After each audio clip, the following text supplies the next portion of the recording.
Buenos días, nosotros somos el equipo número 13 del sexto A y vamos a hablar sobre fibrosis pulmonar post-COVID. Empezando con un caso clínico, tenemos a una paciente femenina en la octava década de la vida con antecedentes de aterosclerosis en tratamiento, isquemia cerebral transitoria en 2013, angina pectoris estable, tratada y cáncer de mama con lumpectomía en 2019. La paciente refiere no tener historial de enfermedades pulmonares, niega el tabaquismo y niega alcoholismo. La paciente es entonces admitida al hospital por disnea y por dolor torácico. La paciente refiere que días antes tuvo síntomas parecidos al resfriado con fiebre no cuantificada.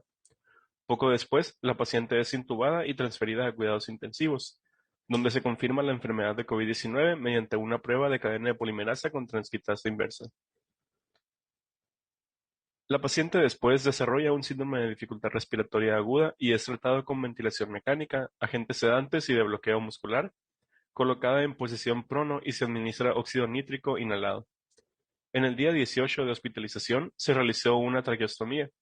Se realiza una tomografía computarizada donde se encuentran zonas embólicas centrales en ambos pulmones, por lo que es tratada con dalteparina.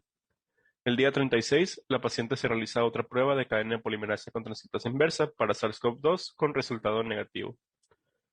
Al día 39 se le realiza una tomografía computarizada de alta resolución que muestra consolidaciones bilaterales, engrosamiento septal, bronquiectasias de tracción e infiltrado con cambios parenquimatosos compatibles con fibrosis pulmonar.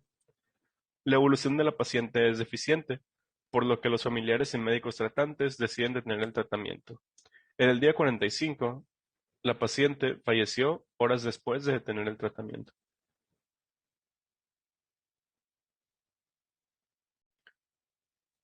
El mecanismo exacto de la fibrosis pulmonar post-COVID no se conoce por completo. El aumento en las cantidades de TFG-beta se considera el principal mecanismo responsable del desarrollo de fibrosis pulmonar, ya que en varios estudios se han documentado concentraciones séricas elevadas de TFG-beta en pacientes con COVID-19. Además, se sabe que este factor interviene en varios procesos fibróticos del pulmón causado por otros agentes. El mecanismo de esta elevación se desconoce, pero se postula un mecanismo de regulación vinculado con los niveles del receptor 2 de la enzima convertidora en angiotensina. La hiperactividad en el sistema renina-angiotensina por utilización del ECA2 para la entrada del virus ocasiona una regulación negativa de ECA2 y disminución de las cantidades circulantes de angiotensina 2, por un aumento de su acción patogénica al actuar sobre los receptores AT1, que induce al TFG-beta implicado en la inflamación pulmonar. En cuanto al cuadro clínico, la dificultad para respirar inducida por el ejercicio y la tos seca crónica son los síntomas prominentes, y cuyo manejo es en gran medida de apoyo, consistiendo en el uso de oxígeno suplementario, rehabilitación pulmonar y vacunación contra Streptococcus pneumoniae e influenza. En cuanto al diagnóstico de fibrosis pulmonar, tenemos unos factores que son predictores al desarrollo de este, tales como la edad avanzada, niveles altos de PCR e interleucina 6, que el paciente haya recibido pulsos de esteroides, que haya un mayor tiempo de hospitalización o una mayor afectación visible en la tomografía computarizada. Podemos observar en la tomografía de la derecha, en las laminillas A y B tenemos vistas axiales apicales y basales de una tomografía del 31 de enero de 2020. Estas fueron tomadas 2 meses antes del COVID-19 que muestran campos pulmonares normales.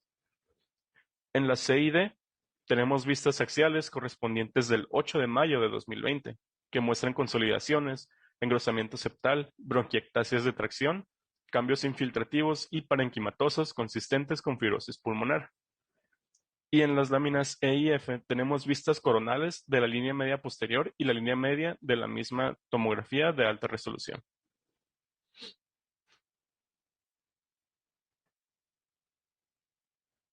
En el tratamiento de la fibrosis, las terapias antifibróticas potenciales podrían tener efectos beneficiosos en el tratamiento de COVID-19, a través de una variedad de mecanismos diferentes, como la prevención de la captación y replicación viral, la inhibición de la señalización viral y los efectos beneficiosos sobre el sistema renina-angiotensina.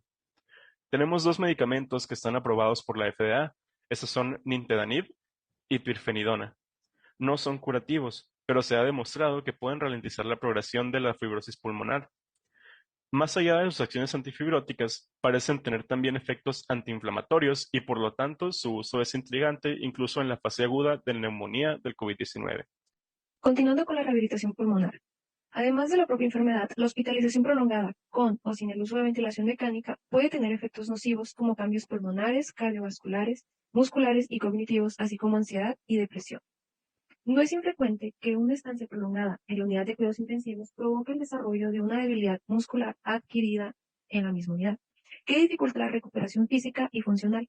Los pacientes que se recuperan de la COVID-19 tras una estancia prolongada en la unidad de cuidados intensivos deben someterse a una rehabilitación pulmonar, inicialmente de forma individualizada y gradual durante la hospitalización, y continuando tras el alta hospitalaria, con el fin de mitigar o revertir las consecuencias de la enfermedad.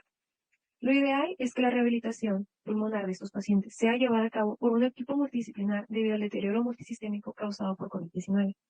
Aunque la movilización precoz es esencial para la recuperación de los pacientes críticos con COVID, muchos de ellos presentan una rápida caída de la saturación de oxígeno al principio de la fase de recuperación, lo que limita en cierta medida la rehabilitación precoz.